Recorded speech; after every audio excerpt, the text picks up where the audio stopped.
Prezados irmãos e irmãs, louvado seja nosso Senhor Jesus Cristo.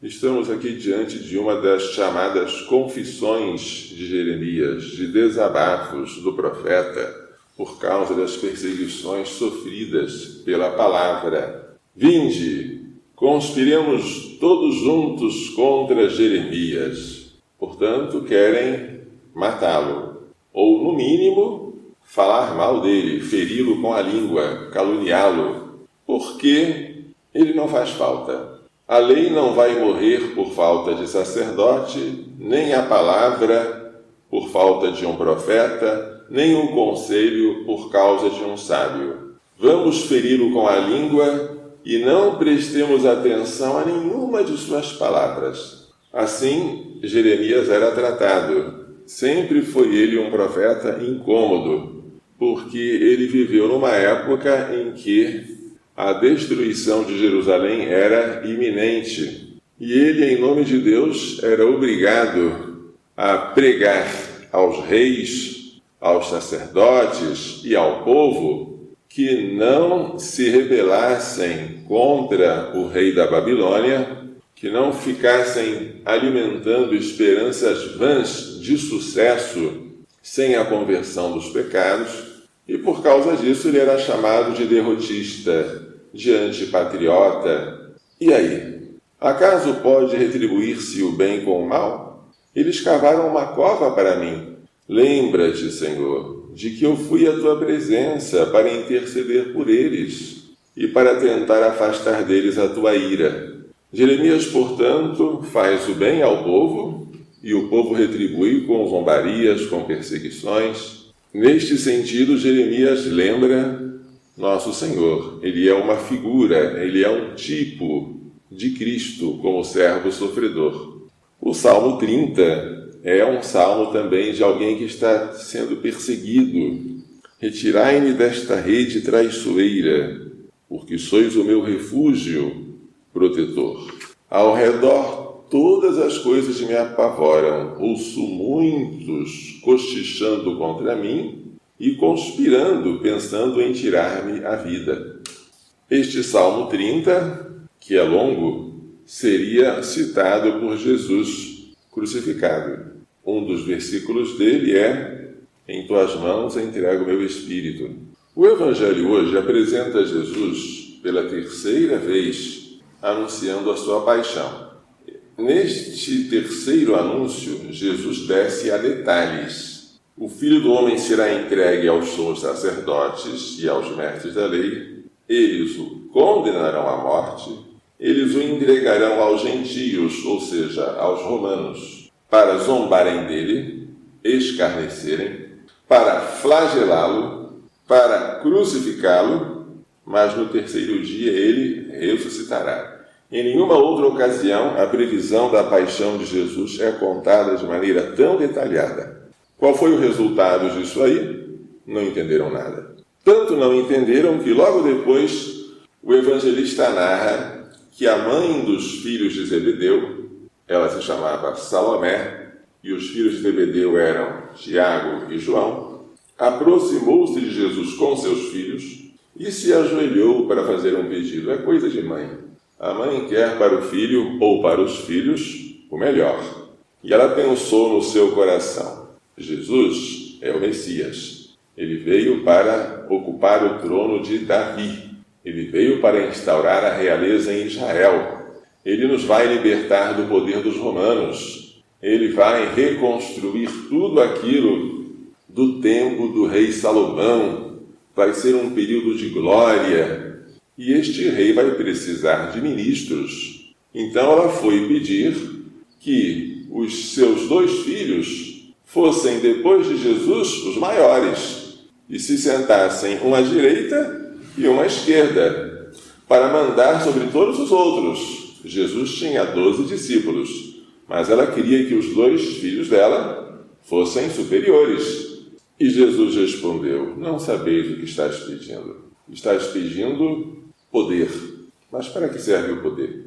Para servir. Eles não entendiam isso. E muita gente hoje não entende. Pedir para ter poder não é mal. Aquele menino que pede a Deus que lhe dê a honra de ser padre, e o padre é poderoso, não está pedindo coisa má. Mas se ele entender que ele vai ser padre, para se imolar com Jesus no altar, para ser uma vítima de expiação dos pecados. Ele se engana, porém, se pede isso para ser padre a fim de ser servido, de receber benefícios. Está tudo errado. Mas esses dois não entendiam. Então Jesus, como bom mestre, querendo ensinar, pergunta: por acaso podeis beber o cálice que eu vou beber? Antes de entrar na glória, é preciso passar pela cruz. Eu vou beber o cálice. Beber o cálice é sinal de sofrer. O cálice aí é de alguma coisa amarga que você tem que engolir. Jesus vai sofrer e pergunta a esses dois que querem ser os maiores se estão dispostos a sofrer com eles. E eles, sem entender, responderam: podemos. De fato, bebereis do meu cálice. Tiago seria morto pela espada de Herodes, o primeiro apóstolo mártir. Ele iria beber do cálice de Jesus. João, embora não morresse por morte violenta, de todos os 12 apóstolos, ele foi o único que teve morte natural, morreu velho, porém ele sofreu muitas perseguições por causa do Mestre. Ele também bebeu do cálice. De fato, bebereis do meu cálice, mas colocar a minha direita ou a minha esquerda não depende de mim. Jesus sempre é humilde, mas do meu Pai.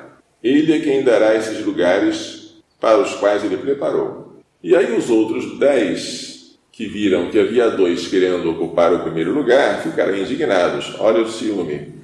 Veja que turma terrível Jesus tinha, não é? Mas Jesus tinha paciência. Os 10 ficaram indignados contra os 2. Então Jesus deu uma lição. Chamou-os e disse: vós sabeis que os chefes das nações têm poder sobre elas, e que os grandes as oprimem. Oprimem, tiranizam, cobram impostos pesados, exigem que sejam servidos, que eles tenham os melhores lugares para morar, os palácios, os escravos. Assim é que o mundo funciona. Mas entre vós não deverá ser assim. Quem quiser tornar-se grande, portanto não é mal querer tornar-se grande, torne-se o vosso servidor. Quem quiser ser o primeiro, não é mal querer ser o primeiro, seja o vosso servo.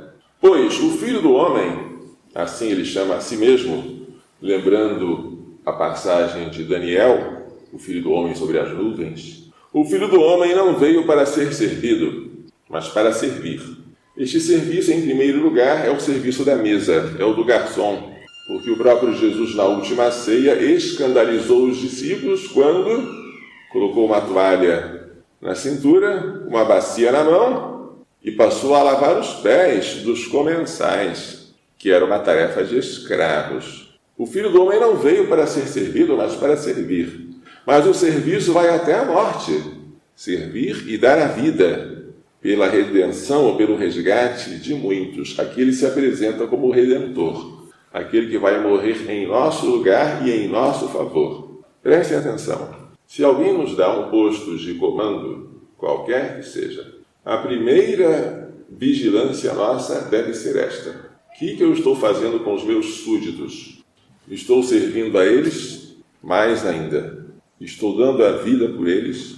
Mais ainda. Estou morrendo para que eles vivam? O chefe cristão, ao contrário do chefe pagão, deve envergonhar-se, deve ficar vermelho de vergonha e de arrependimento, se alguma vez ele reclamou dos súditos que não estava sendo bem servido, porque ele não está lá para isso. Alguma vez nosso Senhor, que é o nosso Mestre e o nosso Senhor, reclamou dos seus discípulos que não estava sendo bem tratado, que não tinham preparado para ele uma casa, uma cama, uma comida boa. Se ele se queixou, não foi por falta de nada disso, foi por falta de amor, por falta de vigilância, por falta de misericórdia e de justiça. Isso aí o chefe pode exigir dos súditos, com a condição de que ele dê o exemplo. Portanto, ser chefe é um carisma, como tantos outros, e é um dos mais difíceis. Difíceis porque, ao contrário do súdito que obedece, o chefe tem que mandar. E ao mandar, ele tem que responder por si e pelos outros que foram comandados. E o juízo dele vai ser severo. Ao contrário do súdito, que ao obedecer descarrega sobre o superior toda a responsabilidade, o chefe não. Ele vai ter que responder diante de Deus, por ele e pelo outro. Ao contrário do súdito, que ao obedecer exercita a humildade espontaneamente, porque obedecer já é um ato de humildade. O chefe, para ser humilde, ele tem que estar sempre vigiando sobre si mesmo. Por isso, é uma vocação, como tantas outras, mas é uma vocação totalmente diferente daquilo que pensou esta senhora Salomé e os seus 2 filhos, Tiago e João. Eles precisavam ainda se converter para entender em que sentido Jesus queria que eles fossem do colégio dos 12, que iriam governar a igreja, governar para servir. E o chefe dos chefes, que era Pedro, foi aquele a quem Jesus exigiu mais amor. Simão, filho de Jonas, amas-me mais do que estes? Apacenta as minhas ovelhas. Governar para servir e para dar a vida, eis a missão do chefe. Que Maria Santíssima, que sempre se chamou a serva do Senhor, nos faça entender e pôr em prática as lições desta liturgia. Louvado seja nosso Senhor Jesus Cristo. Para sempre seja louvado a vossa mãe.